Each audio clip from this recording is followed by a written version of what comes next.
Merci tout le monde là, d'avoir pris votre heure de dîner pour être avec nous pour ce fameux webinaire sur l'introduction à l'innovation collaborative. En fait, là, le but de ce webinaire-là, en résumé, c'est un petit peu là, d'expliquer un petit peu plus c'est quoi la formation qu'on veut faire sur le design thinking à l'automne prochain. Donc, ce webinaire-là, ça a expliqué un peu c'est quoi le design thinking, puis qu'est-ce qu'on veut faire là, pour la suite.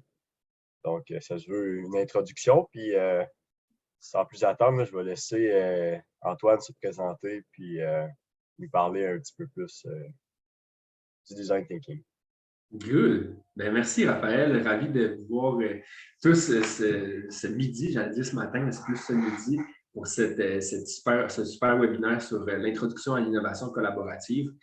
Dans le fond, je vais présenter ma présentation, puis je vais vous parler un petit peu de qu'est-ce qu'on va voir aujourd'hui. Donc, dans le fond, ce que vous allez voir aujourd'hui, ça va être vraiment une introduction à qu'est-ce que c'est que le design thinking, puis on va démystifier vraiment en profondeur c'est quoi cette approche-là innovante pour résoudre des problèmes, être plus efficace, puis accélérer la croissance d'une entreprise. Donc, sans plus tarder, je vais me présenter. Donc, je m'appelle Antoine Bourassa, je suis fondateur de Bourrasque Innovation. On est une firme de services conseils spécialisée en stratégie d'affaires et en innovation. Et on accompagne nos clients sous 3 différentes lignes de services, à la fois dans les formations de gestion d'innovation, telles que celles qu'on va offrir en collaboration avec l'espace d'accélération et de croissance de l'Abitibi-Témiscamingue. On offre des services de planification stratégique pour planifier votre avenir, savoir c'est quoi vos grands objectifs, s'assurer que toutes vos ressources humaines et que vos clients sont bien alignés dans la même direction. Puis, on a aussi une autre offre d'accompagnement à la transformation numérique. Donc, un court background, moi, j'ai terminé mes études universitaires au HEC, j'ai gradué un bac en administration des affaires, profil marketing. Et puis, par la suite, j'ai travaillé chez CGI comme conseiller au développement des affaires pour une solution de paye. Puis par la suite, j'ai rejoint le groupe en fait, d'expertise de gestion de l'innovation comme consultant en gestion de l'innovation. Et c'est là que je suis vraiment tombé en amour avec l'approche du design thinking que je vais vous partager aujourd'hui. Ça fait maintenant 3 ans et demi environ que j'ai lancé Bourrasque Innovation. On est rendu une firme de 4 consultants. On a accompagné plus de 80 clients dans les dernières années. Puis je suis vraiment motivé, je suis très content d'être avec vous aujourd'hui pour vous en parler davantage. D'ailleurs, si vous voulez me suivre sur LinkedIn, si vous voulez qu'on connecte, n'hésitez pas à aller sur la page. Ça va me faire un plaisir de connecter avec vous. Puis je partage régulièrement du contenu, des trucs, des astuces. Donc, ça va me faire un plaisir de connecter avec vous. Donc, ça, c'est une petite présentation de notre équipe. On a une petite équipe, mais une petite équipe bien soudée, avec d'excellentes relations entre chacun des membres de nos équipes. Puis en plus, j'ai le plaisir, j'ai l'honneur de travailler avec mon père dans le développement de l'entreprise. Lui, il s'occupe plus du développement des affaires, la finance, comptabilité, informatique aussi. Et moi, je suis vraiment responsable des opérations, de livrer nos mandats, de donner nos formations. Puis il y a Héloïse avec qui on collabore, puis elle nous aide dans toute la livraison de nos mandats. Donc, on aide principalement des PME, mais ici, c'est quelques exemples de nos clients avec qui on a travaillé pour finalement travailler au final avec des PME comme vous. Donc, on est présent partout au Québec. Là, on a eu des mandats jusqu'à la ville de Percé. On travaille avec plusieurs espaces d'accélération de croissance, donc celle de l'Abitibi-Témiscamingue, mais aussi celle du centre du Québec. Donc, l'innovation n'a pas de frontières et c'est comme ça qu'on développe notre entreprise. Donc, qu'est-ce que c'est l'innovation? On en entend tellement parler là, dans ces derniers jours, de ces derniers mois, dans les dernières années, mais qu'est-ce que ça veut dire réellement? C'est quoi l'innovation? Donc, je me suis penché sur la question, puis j'ai trouvé un article super intéressant qui venait recenser en fait les définitions de 15 experts en gestion de l'innovation partout dans le monde. Et ces experts-là, en fait, suite à la lecture, l'analyse de ces définitions-là, j'en suis venu à définir en fait 9 différentes thématiques qui représentaient vraiment qu'est-ce que c'est qu'une innovation. Donc, c'est d'avoir une idée, d'exécuter cette nouvelle idée-là en adressant un enjeu, un besoin qui est réel auprès de la clientèle. Et ça, ça permet de générer de la valeur à la fois pour l'organisation, pour le client, pour la société. Certains s'entendent pour dire que c'est en adoptant des réflexions, des perspectives différentes. D'autres s'entendent pour dire que c'est pour stimuler le progrès organisationnel et sociétal. D'autres, en fait, s'entendent pour dire que la définition est peu importante. et certains d'entre eux disent que c'est en adressant un nouveau marché. Mais encore là, je trouvais que ça faisait trop de thématiques différentes, puis je voulais trouver une manière plus synthèse, plus simple d'exprimer vraiment c'est quoi la nature d'une innovation. Et j'en suis venu à cette conclusion qu'il y a 2 éléments qui caractérisent une innovation et que l'innovation est accessible vraiment à tout le monde. Premièrement, c'est en offrant de la nouveauté sur le marché pour se distinguer, être encore plus compétitif. Et non seulement en offrant de la nouveauté, mais il faut que la nouveauté qu'on offre sur le marché donne beaucoup plus de valeur que ce qui s'offre actuellement comme offre de produits et de services sur le marché. Donc, en combinant ces 2 éléments-là, on arrive vraiment à trouver une innovation qui permet à votre organisation de propulser sa croissance puis d'offrir un produit qui a énormément de valeur. Et encore là, qu'est-ce qu'on veut dire quand on parle de valeur? Je pense que de bien définir les termes, c'est la meilleure astuce pour pouvoir bien les adresser par la suite et pouvoir mieux les démystifier. Donc, il y a un entrepreneur que je suis, un entrepreneur à succès là, qui s'appelle Alex Hormozi, un entrepreneur américain qui a eu vraiment comme un grand succès. Puis dans le fond, il a développé cette équation de la valeur que je trouvais super intéressante que je voulais vous partager là, dans le webinaire. En gros, l'équation de la valeur, ça se définit en 4 variables selon lui. Premièrement, tu as le résultat premier. Et ça, dans le fond, c'est quoi la promesse? C'est quoi que vous vendez? C'est quel besoin vous venez combler ou c'est quelle problématique que vous venez résoudre avec votre offre de produits et services? Donc, plus vous essayez de résoudre un problème ou un besoin qui est grand, qui est important, plus grand la valeur que vous allez pouvoir venir offrir à votre clientèle. Donc, ça, c'est la première valeur. La première variable. Et la deuxième variable, c'est la probabilité de réalisation perçue. Donc, quel est le pourcentage de probabilité de réalisation de votre promesse ou de ce que vous promettez comme résultat? Donc, je vais vous donner un exemple rapide. Si vous voulez perdre du poids, bien, vous pouvez, par exemple, aller chez un médecin puis vous faire une liposuction. Ça va coûter vraiment très cher, mais la probabilité de réalisation perçue va être très grande. Versus, vous pouvez, pour le même besoin qui est de perdre du poids, vous pouvez aller sur Internet et aller chercher gratuitement un entraînement. Le résultat premier va être le même, mais on s'entend que la probabilité de réalisation va être beaucoup moins grande parce que ça va demander beaucoup d'efforts, ça va demander beaucoup de sacrifices. Donc, c'est pour vous mettre un petit peu en relation ces 2 premières variables-là. Et souvent, comment maximiser la valeur que vous offrez via vos produits et services? Bien, c'est en utilisant des témoignages de vos clients. Donc, ça fait de la social proof qui permet de justement garantir que le résultat que vous promettez va être atteint. Donc, ça, important de pouvoir les maximiser. Et les 2 variables en bas, c'est le délai et c'est l'effort et le sacrifice nécessaires pour obtenir le résultat promis. Donc, premièrement, le délai, c'est le moment entre lequel vous achetez le produit et que vous recevez la valeur. Et l'effort et le sacrifice, c'est à quel point vous devez mettre du temps ou à quel point vous devez arrêter de faire des tâches que vous faisiez actuellement pour atteindre le résultat promis. Et dans le fond, ce qu'Alex Hormozi mentionne dans son équation, c'est que les compagnies, habituellement, là, ils essayent de se compétitionner sur les variables en haut. Mais les très grandes compagnies à succès, comme les GAFA, les Google, Facebook, Amazon, ainsi de suite, ils focusent vraiment sur les éléments en bas. Parce que si vous minimisez ça, si vous minimisez le délai et l'effort et le sacrifice, mais naturellement, la valeur perçue va être énorme. Pensez juste à Netflix, qu'est-ce qu'ils ont fait, versus Blockbuster. Aucun délai, aucun effort et sacrifice. Les gens peuvent écouter ce qu'ils veulent, quand ils veulent, en un claquement de doigts. Amazon, même principe, même plus besoin de se déplacer en magasin. On peut magasiner, il n'y a aucun délai. En fait, les délais, ça peut être même de 1 jour entre le moment que tu t'achètes et que tu reçois le produit. Et il n'y a aucun effort et sacrifice. Donc, c'est toutes des variables que vous pouvez jouer pour augmenter la valeur de votre produit ou de votre service. Pourquoi on innove? Je pense que l'innovation vraiment stimule le progrès puis façonne nos sociétés et ça de manière intégrale. Je pense que toutes les grandes innovations dans le monde nous ont permis d'être encore plus efficaces, de pouvoir faire plus en moins de temps. Donc, pourquoi innover? Premièrement, comme entreprise, vous voulez dégager des avantages compétitifs en connaissant très bien c'est quoi les besoins évolutifs de votre clientèle, puis en adoptant un positionnement qui est unique, qui est stratégique, qui est distinctif par rapport à l'offre de vos concurrents. Innover aussi, c'est venir maximiser sa profitabilité et améliorer la productivité aussi en même temps Donc, on pense à des solutions comme juste des portables ou n'importe quelle innovation qu'on a vécue avec l'arrivée de ChatGPT aussi, qui vient amener plein de bénéfices, mais aussi de défis aussi. Mais en gros, en innovant, ce qu'on peut arriver à faire, c'est d'augmenter la productivité de deux manières.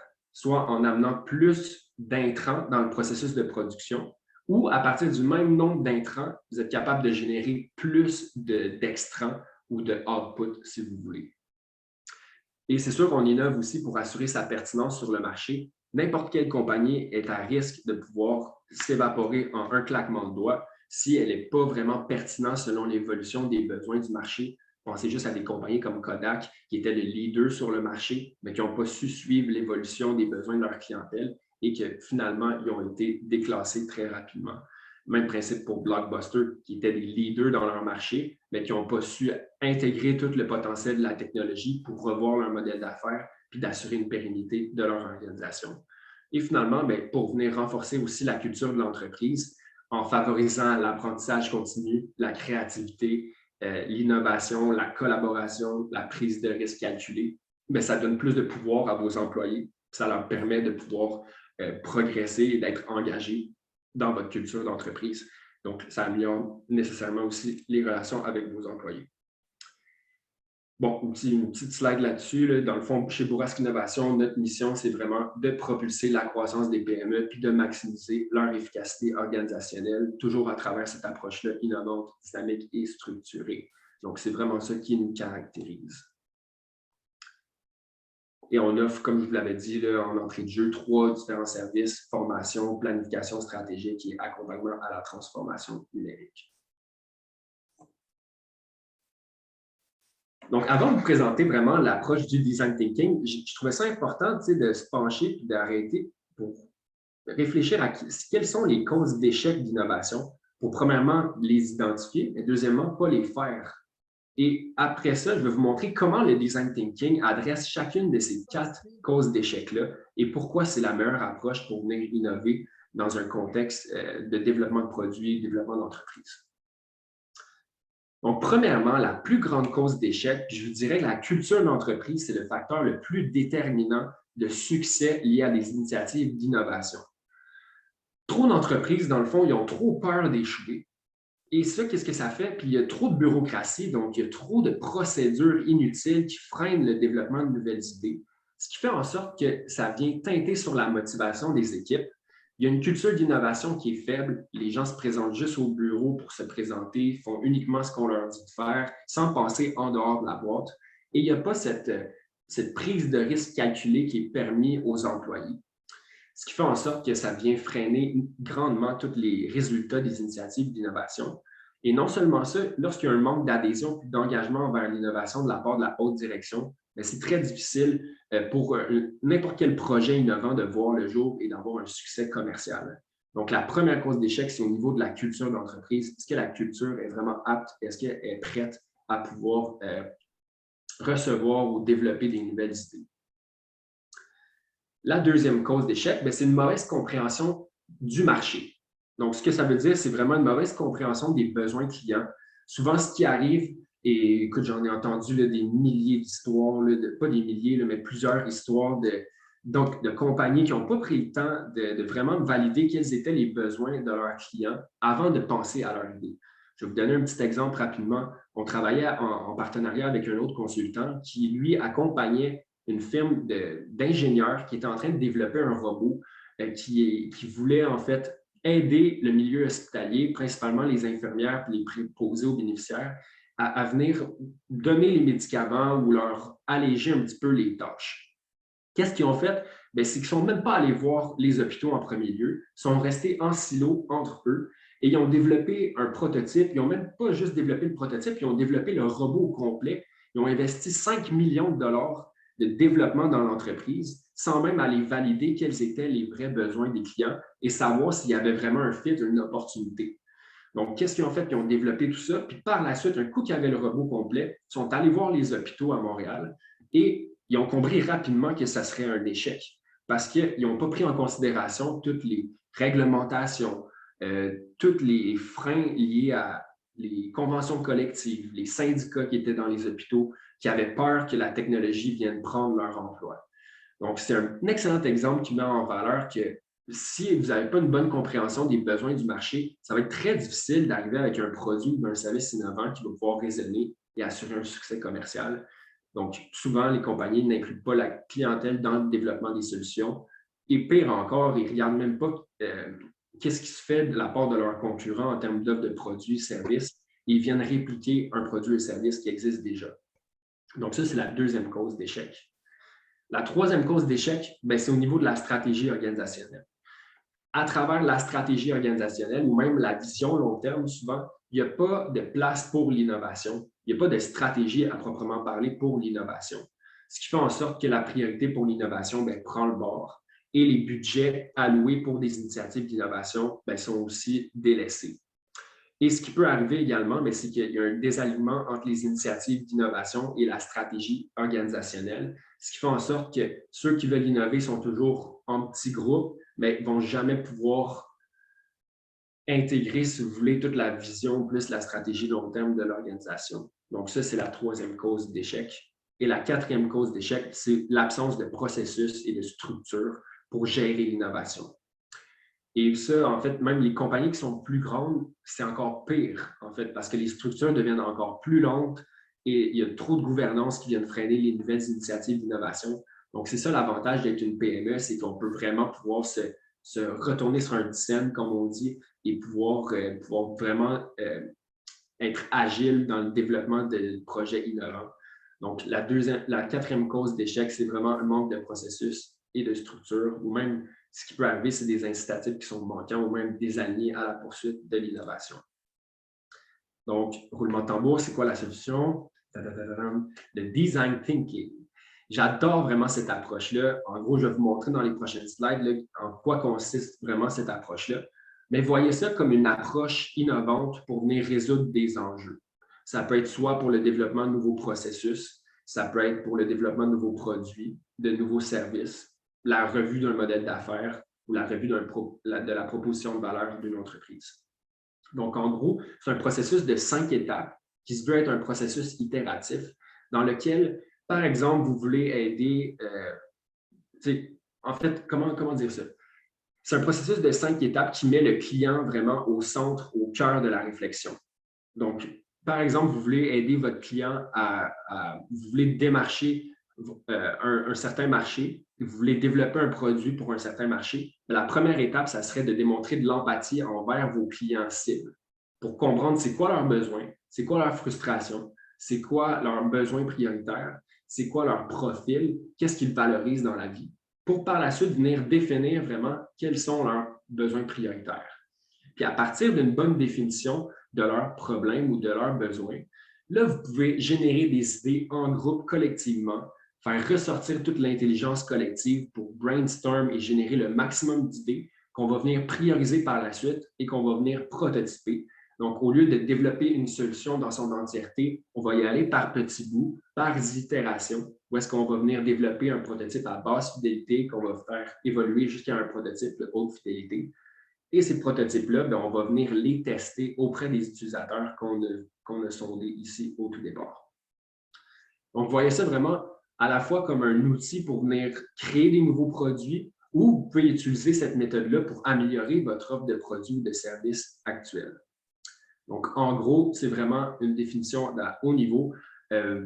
Pour vous dire, là, il y a des compagnies comme Google, Facebook, Intuit, des grandes compagnies, IBM aussi, utilisent ces approches-là pour gérer l'innovation dans leur compagnie. Donc, ce n'est pas moi qui ai inventé cette approche-là, ça existe depuis plusieurs années et vous allez voir, c'est une approche qui est hyper performante, qui permet d'accélérer vraiment le développement de solutions. Donc, je vais vous présenter une petite capsule là, qui va vous expliquer c'est quoi l'histoire du design thinking.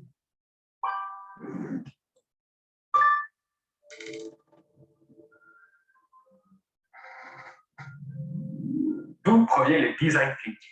Il faut remonter à la Deuxième Guerre mondiale pour trouver les premières origines du design thinking, où est-ce qu'ils sont nés des approches pour venir résoudre des enjeux qui sont complexes. C'est aussi un événement qui a eu des répercussions majeures au niveau de la pensée stratégique chez les organisations et qui est venu aussi influencer autant les approches de gestion, les approches de production, les approches de design industriel. Dans les années 1960, un certain monsieur Horace Riddle est arrivé avec la théorie des wicked problems. En fait, ça, c'est des enjeux qui sont complexes puis multidimensionnels. Et il a été le premier, en fait, à faire des parallèles entre la résolution de ces enjeux complexes-là et le design. On peut comprendre qu'en fait, c'est au cœur même du design thinking de venir résoudre des enjeux complexes par la collaboration et aussi une compréhension profonde de l'être humain et des utilisateurs concernés par la problématique.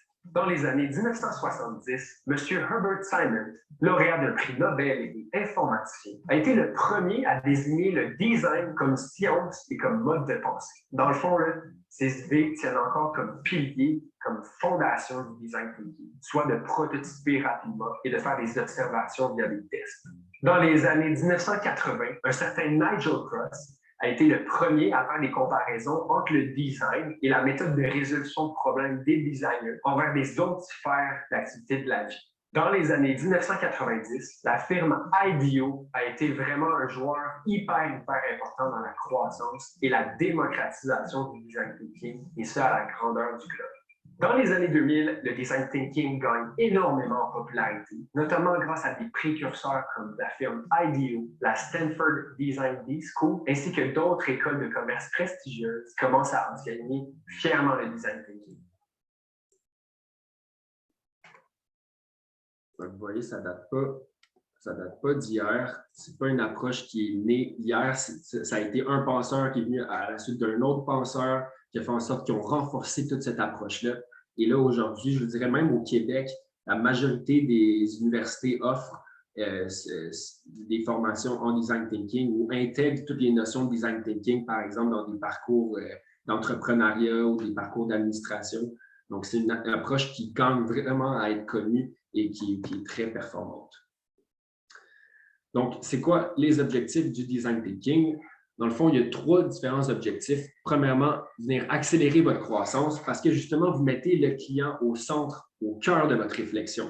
Donc, vous comprenez très, très rapidement c'est quoi ses besoins et vous l'incluez aussi dans le développement de votre solution, ce qui fait en sorte que son engagement, son adhésion vient augmenter. Donc, vous co-développez, vous co-créez avec vos clients. Donc, que ce soit au niveau des produits, des services, du modèle d'affaires ou même de vos processus internes. Puis aussi, vous êtes capable de développer ou de tester plusieurs possibilités, ce qu'une approche plus traditionnelle en mode waterfall ne rendrait pas possible. Deuxièmement, ça vient vraiment améliorer l'efficacité de vos équipes parce que dans une démarche de design thinking, on veut vraiment mêler les différents talents. On ne veut pas travailler en silo. Donc, par exemple, juste les ventes ensemble, juste les opérations ensemble, juste les technologies ensemble, juste le marketing ensemble. On vient mêler tous les talents multidisciplinaires ensemble, ce qui fait en sorte qu'en peu de temps, il y a vraiment une réflexion collective qui est profonde, qui est riche, qui est pertinente pour amener des idées ou utiliser toutes les forces de chacun pour en faire une force globale, une force de frappe qui est très, très intéressante. Donc, c'est pour ça que ça vient vraiment améliorer l'efficacité de vos équipes. Et non seulement ça, le troisième objectif, c'est vraiment de venir augmenter le taux de réussite de vos projets innovants parce que vous y allez de mode itératif. Donc, si vous vous rendez compte qu'en développant votre premier prototype, et ça dans une période d'1 semaine, et que ça ne fonctionne pas, bien, ce n'est pas grave. Au moins, il vaut mieux échouer rapidement qu'échouer trop tard et à des coûts très, très élevés. Et c'est pour ça que cette approche-là vient augmenter le taux de réussite parce que vous échouez rapidement, vous comprenez mieux quels sont les besoins de vos clients et vous faites preuve de proactivité dans le développement de ceux-ci. Donc, les principes de base du design thinking, en gros, c'est un processus itératif, j'en ai parlé. Donc, c'est non linéaire, c'est une séquence d'étapes et d'outils exécutables à plusieurs reprises selon le stade de développement de la solution. Il y a vraiment 3 principes clés ou forts, je vous dirais, là, du design thinking. Premièrement, l'empathie, la capacité à se mettre dans la peau de l'autre, de comprendre qu'est-ce que la personne vit et d'identifier rapidement c'est quoi ses problèmes, c'est quoi, où est-ce qu'elle veut s'en aller comme personne. L'ouverture d'esprit aussi. D'où l'importance d'allier différents talents autour d'exercices de design thinking ou de brainstorm ou d'ateliers de priorisation des besoins ou de définition des besoins. Donc, l'idée, c'est d'être respectueux, être dans un environnement sans jugement où est-ce qu'on accepte les idées et qu'on n'a pas peur, en fait, de dire ce qu'on pense vraiment. Et troisièmement, c'est au niveau de l'expérimentation.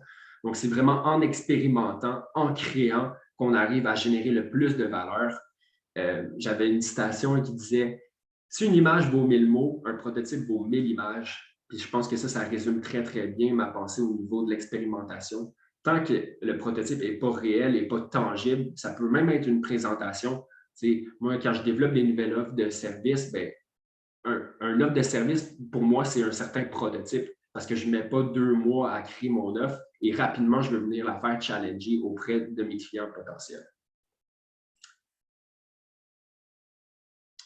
Là, ici, je vais parcourir un peu chacune des étapes puis je vais vous montrer de manière vraiment à haut niveau c'est quoi les différents outils disponibles dans toute la boîte à outils parce que le design thinking, c'est ça qui est hyper intéressant. C'est que c'est à la fois une manière de penser, c'est une philosophie de gestion, mais c'est aussi une boîte à outils concrète avec des outils précis qui peuvent vous aider à naviguer à travers le chaos de l'innovation.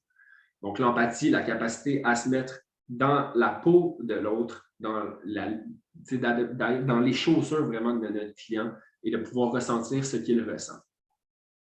Pour y parvenir, on utilise toujours ces 4 outils-là, je vous dirais, dans nos mandats. À la fois l'entretien utilisateur. Donc, ça, c'est l'outil qui permet d'aller chercher le plus de détails en termes de profondeur, de qualité d'information. Et c'est sûr que c'est une méthode un peu plus longue en termes d'analyse, mais c'est excellent pour avoir vraiment une profondeur dans la qualité de l'information qu'on va venir recueillir. C'est sûr que tous ces différents outils-là, ça demande une certaine préparation, comme le guide d'entretien est préalable à l'entretien utilisateur. Ce que je veux dire par là, c'est une série de questions prédéterminées qui va nous aider après ça à animer un entretien utilisateur structuré et efficace. Il y a le focus group qui, dans le fond, l'idée, c'est de mêler plusieurs clients ensemble ou plusieurs employés ensemble avec des perspectives peut-être différentes et de faire challenger leurs différentes préconceptions, leurs idées ensemble par rapport à, par exemple, un besoin précis ou en générant des nouvelles pistes d'idées, de solutions. Et finalement, il y a le sondage. Le sondage, qui est une méthode qui est rapide, peu coûteuse, qui vous permet de sonder rapidement plusieurs personnes, toutefois sans ayant une profondeur d'information. La qualité de l'information va être un peu moins bonne, mais par contre, c'est idéal pour venir créer la statistique en utilisant des échelles linéaires, par exemple. Et ça, je pourrais vous en parler plus en profondeur là, dans la formation. Et finalement, il y a les utilisateurs extrêmes. Donc, ça, il s'agit de sonder à la fois des clients ou des utilisateurs qui peuvent adorer votre type de produit-service ou ceux qui peuvent détester votre type de produit-service parce qu'eux sont généralement plus enclins de vous partager naturellement c'est quoi leur préoccupation. Donc, un coup qu'on fait de l'empathie, on recueille plein d'informations. Par la suite, il faut vraiment définir sur qu'est-ce qu'on va venir travailler et prioriser aussi les besoins. Parce que souvent, il va y avoir toujours une panoplie de besoins, mais il faut savoir lesquels sont les plus prioritaires. Donc ici, je vous présente plusieurs outils. Je ne vais pas aller en détail dans chacun d'entre eux. Je vais mettre l'accent en fait sur les 5 pourquoi. C'est super subtil, ça, comme outil, mais très efficace. C'est un outil qui s'agit de poser la question 5 fois pourquoi à quelqu'un pour en arriver vraiment à identifier c'est quoi la source du problème et éviter de travailler sur un symptôme ou une conséquence d'une problématique. Donc, en posant la question 5 fois pourquoi, suite à vous discutez avec votre client, là, vous demandez OK, pourquoi vous vivez cette situation-là? Puis vous reposez la question OK, mais pourquoi vous vivez cette situation-là?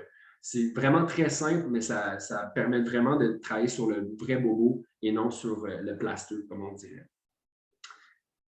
Le persona aussi, qui est super pertinent. Ça, en fait, là, ça se retrouve à être une représentation fictive d'un type de client que vous avez et ça met en valeur à la fois ses besoins, ses motivations, ses enjeux, ainsi que son profil, comme on pense produit, service, biographie, journée typique, etc. Donc ça, c'est quelques outils, mais il y en existe tout plein là, qui vous aident. En fait, cette étape-là, c'est un peu la transition entre l'étape d'empathie et l'étape de génération des idées pour en aboutir avec une question « Comment pourrions-nous » qui vient guider ou qui vient structurer un petit peu toutes les séances d'idéation qui vont avoir lieu de brainstorm à la prochaine étape.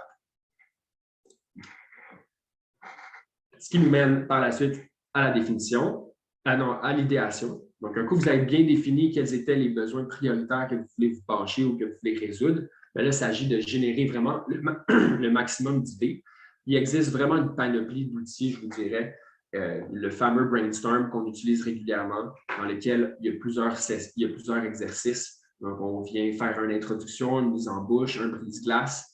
Par la suite, on présente c'est quoi l'énoncé de problématiques qu'on veut venir résoudre. Par la suite, on génère le maximum d'idées qu'on va venir prioriser avec des outils de priorisation là, que je n'ai pas mis ici, mais qui existent, tels que la matrice effort-impact, qui nous permet de bien savoir quelles idées ont le plus de potentiel par rapport au nombre d'efforts. Et sinon, il y a le brain dump et le brain write, qui sont des variantes, si vous voulez, du brainstorm. Mais l'outil que je voulais vraiment mettre un peu plus d'accent, c'est le mind map. J'adore les mind maps. Ça se retrouve à être un outil pour visualiser, structurer des idées en focusant sur l'élément central et en découlant de l'élément central du sujet principal, des idées principales qu'on peut venir éclater par la suite. C'est une manière de contrer pour moi le syndrome de la page blanche. C'est une manière plus facile de venir attaquer, par exemple, un nouveau projet, un nouvel offre de service, la création d'un sondage, etc. Donc, il existe vraiment une panoplie d'outils qu'on peut utiliser pour générer des idées. Et finalement, le prototypage. Donc, un coup qu'on a généré ces idées-là, bien là, vous pouvez utiliser deux types d'outils. Il y a des outils pour plus des prototypes numériques. Ça, je vous conseille vraiment d'utiliser Figma ou même InVision ou Proto.io. C'est des outils géniaux pour créer des maquettes, créer des prototypes avant de passer tous ces prototypes-là à votre équipe de développement web. Donc, en fait, c'est pour créer des interfaces utilisateurs à haute fidélité, même avec de l'interactivité. Et si vous voulez développer un prototype plus physique, bien, ça dépend toujours du prototype que vous voulez construire. Puis moi, ce que je suggère en commençant, c'est toujours d'utiliser du matériel de base. On pense à des papiers marqueurs, on pense à du matériel de bricolage de base pour vous aider à conceptualiser, à schématiser quel est votre prototype pour pouvoir le tester et avoir de la rétroaction. Et finalement, le test. Donc, un coup qu'on a le prototype, il y a plusieurs manières de faire des tests, soit en personne ou vous pouvez les faire à distance. Et ces tests-là peuvent être modérés, donc à l'aide d'un modérateur qui guide un petit peu le test, donc qui vient vraiment guider quelle information on veut venir chercher. Et ça peut être un test non modéré, dans le cas où, par exemple, vous développez une interface web et que vous voulez laisser votre client naviguer dans l'interface. Bien, il y a des outils qui peuvent vous aider, comme usertesting.com, qui peuvent vous aider à enregistrer le test utilisateur pour savoir où est-ce que les personnes arrêtent, où est-ce que le parcours utilisateur n'est pas le plus efficace ou le plus fluide selon ce que vous voulez. Ici, super, super important, s'il y a quelque chose que j'aimerais que vous reteniez aujourd'hui, c'est cette slide-là. En gros, ça, c'est IDEO qui ont développé cette matrice-là de priorisation des idées. Donc, quand vous développez un produit, un projet, un service, c'est ces trois questions-là qu'il faut que vous posez. Premièrement, est-ce que votre produit est désirable? Est-ce que vous avez démontré de l'empathie et vous sentez un besoin derrière l'offre que vous avez? Première question à répondre. Si ça passe cette première question-là, la deuxième question à se poser, c'est est-ce que c'est viable? Est-ce que vous êtes capable d'assurer un certain succès commercial, une pérennité, tirer un profit grâce à ce produit-service-là? Si ça répond à ces deux critères-là, bien, la troisième question qu'il faut se poser, c'est est-ce que le produit ou le service que je veux développer est faisable? Et lorsqu'on se retrouve à l'intersection de ces trois éléments-là, bien là, on se retrouve à donner une solution innovante qui est parfaite et qui a vraiment du fort potentiel parce que c'est désirable, ça vous amène de l'argent et vous avez les ressources financières, matérielles, physiques pour y arriver. Ici, très, très rapidement, là, je vais vous raconter un mandat qu'on a eu avec le Centre des services scolaires des Laurentides. Au tout départ, on leur a envoyé un courriel à Froid mentionnant qu'on développe notre entreprise, qu'on est prêt à aider des organismes à justement avoir plus d'impact auprès de leur clientèle. Donc, ce qu'on leur a proposé au départ, c'était un atelier d'idéation avec les entreprises de la région pour savoir c'était quoi leurs besoins en compétences numériques de base. Donc, de ça, on a eu un premier constat assez intéressant et on leur a partagé, ça a terminé notre premier mandat avec ces clients-là. Par la suite, le client a cogné à notre porte pour continuer ce projet-là, mais là, dans ce cas-ci, il voulait venir créer un programme complet de formation en compétences numériques de base. Donc, ce qu'on a fait, on a redémontré de l'empathie auprès des clients, mais là, on a fait un sondage à tous. On a fait des entretiens individuels avec les dirigeants des entreprises des Laurentides. Et par la suite, on est venu concevoir un programme de formation. Et par la suite, suite au programme de formation qu'on a développé, qui était directement aligné aux besoins qu'on avait soulevés, bien là, on est allé voir qu'est-ce qui s'offrait actuellement sur le marché en termes de formateurs en compétences numériques de base. Donc, on a fourni 3 recommandations au Centre de services scolaires des Laurentides. Et par la suite, eux, qu'est-ce qu'ils ont fait? C'est qu'ils ont choisi la première recommandation qu'on leur avait faite et la firme qui a été sélectionnée, pour vous dire à quel point ça a fonctionné, le premier mois d'exploitation de vente de leurs produits, ils ont fait 70 000 de chiffre d'affaires. Donc, pourquoi ça a fonctionné autant? Bien, parce qu'on s'est assis avec l'ensemble des entreprises, on a compris c'était quoi leur priorité en termes de compétences numériques de base. Donc, ça a permis, après ça, faciliter la commercialisation des produits parce qu'on a tenu en compte leurs besoins. Et avant de terminer, il y a une autre étude de cas que j'aimerais vous partager. Vous connaissez sans doute la compagnie Airbnb. Donc, saviez-vous que Airbnb a connu le succès fulgurant qu'elle a connu grâce à une formation que les fondateurs ont eue en design thinking? En fait, cette compagnie-là, qui était située à San Francisco, se demandait pourquoi, en fait, leur application n'avait pas le succès escompté. Donc, ce qu'ils ont fait, c'est qu'ils ont rejoint le Y Combinator, qui se retrouve à être un des plus gros accélérateurs d'entreprises au monde. Et qu'est-ce qu'ils ont fait? Bien, ils se sont fait former au design thinking. Puis là, ils ont compris vraiment l'importance de mettre le client au centre de leurs préoccupations. Donc, ils sont allés sur le terrain, ils sont allés sonder les clients, puis ils se sont rendus compte que, dans le fond, les clients n'aimaient pas la qualité des images qui étaient transposées à travers l'application. Donc, ce qu'ils ont fait par la suite, c'est qu'ils ont engagé un photographe professionnel pour venir photographier l'ensemble des demeures qui étaient présentées dans Airbnb. Et du jour au lendemain, à chaque 2 semaines, je pense, leur chiffre d'affaires a doublé et ça pendant 2 ans. Donc, ça a eu un effet fulgurant. Pourquoi? Bien, parce qu'ils ont appris c'était quoi les fondations du design thinking, puis ils ont aussi compris l'importance de mettre le client au centre de la réflexion, de s'asseoir régulièrement avec eux, de valider c'est quoi leurs besoins, c'est quoi leurs enjeux et pouvoir répondre très, très rapidement. Donc, ça, je donne cet exemple-là, mais il y a même Uber Eats aussi là, qui a connu un succès fulgurant à cause du design thinking, des compagnies comme IBM qui en ont fait leur modèle, un de leurs modèles de gestion. Donc, autant que ces compagnies-là l'utilisent, mais que c'est accessible à tous. C'est ça qui est vraiment génial avec cette formation-là. Donc, ici, c'est quelques petits témoignages là, des gens qui ont suivi nos formations dans le passé. Et j'ai eu le plaisir aussi là, d'accompagner Michael et son équipe là, de chez Polyplace. Ça a été vraiment un plaisir là, suite à la formation que j'avais donnée en partenariat avec l'espace d'accélération de croissance de la BTB-Témiscamingue. Donc, la formation est vraiment super intéressante parce que là, je vous ai présenté toute la théorie, mais dans la formation, puis Michael pourrait en témoigner, on y va vraiment de manière pratique. C'est vraiment des formations. Le tiers des formations sont du contenu théorique juste pour vous présenter c'est quoi la théorie, mais le 2 tiers, c'est des ateliers pratiques selon votre réalité d'affaires, puis on parcourt l'ensemble des étapes du design thinking pour soit développer un nouveau produit ou améliorer puis bonifier vos produits ou services existants. Donc, merci à tous. Puis, si vous voulez en savoir plus, si vous voulez justement, si vous voulez en savoir plus sur l'approche, si vous voulez vivre vraiment l'expérience, si vous voulez apprendre puis appliquer rapidement cette approche-là, je vous invite à vous inscrire à la formation qui va avoir lieu en automne. Et je suis disponible aussi s'il y a des questions. Je ne sais pas, Raphaël, dans quel ordre tu voulais qu'on fasse ça? Là? Oui, en fait, merci Antoine pour ta présentation. Je pense que c'est un peu plus clair c'est quoi le design thinking et qu'est-ce que ça peut apporter. Puis peut-être j'inviterais Nickel à nous parler un peu plus de eux chez Polyplace, qu'est-ce que ça leur a donné là, de faire utiliser l'approche du design thinking concrètement.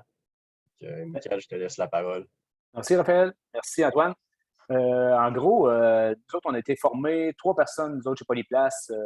Non, c'est pas vrai. 5 personnes. 2 personnes au départ qui ont été formées. Puis après ça, moi, Cynthia qui est copropriétaire avec moi, puis Marie-Hélène qui est au niveau du développement des affaires.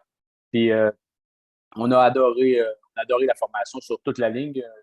Raphaël m'a demandé aujourd'hui, il dit ça serait fun que tu me dises un petit peu qu'est-ce qu'il y en est de la formation qu'Antoine. Ça fait que moi, j'ai résumé ça en 2. J'ai mis ça en deux choses. J'ai fait la formation puis la personne, le formateur. Moi, j'accorde beaucoup d'importance aussi à la personne à qui il forme. Puis vous donner, j'ai quelques points. Je voudrais vous dire, tu sais, Antoine, c'est un passionné, c'est un gars qui connaît beaucoup l'innovation et le marketing. Tu vois que quand tu lui parles, c'est des passions. J'ai même l'intention de lui donner des mandats dans le futur. Au niveau du design thinking, il connaît très bien son sujet. Il mettrait sous le bout des doigts. C'est une personne qui est toujours très préparée. Moi, c'est ça que j'ai adoré. J'ai pas eu l'impression, une rencontre, que j'ai perdu mon temps. On est tout occupé par-dessus la tête. Fait qu'on ne veut pas perdre notre temps dans une formation. Des fois, on le sait qu'on a eu des formations que ça aurait été bon de dormir. C'est pas le cas avec Antoine. C'est très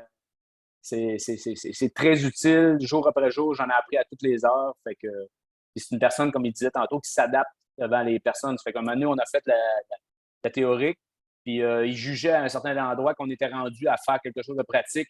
Il était capable de manipuler, pas manipuler, mais changer un peu son plan de départ pour pouvoir sauter dans du concret, pour pouvoir utiliser les outils qu'on vient d'apprendre. Ça fait que il échappe à rien dans ses formations. C'est un très bon pédagogue.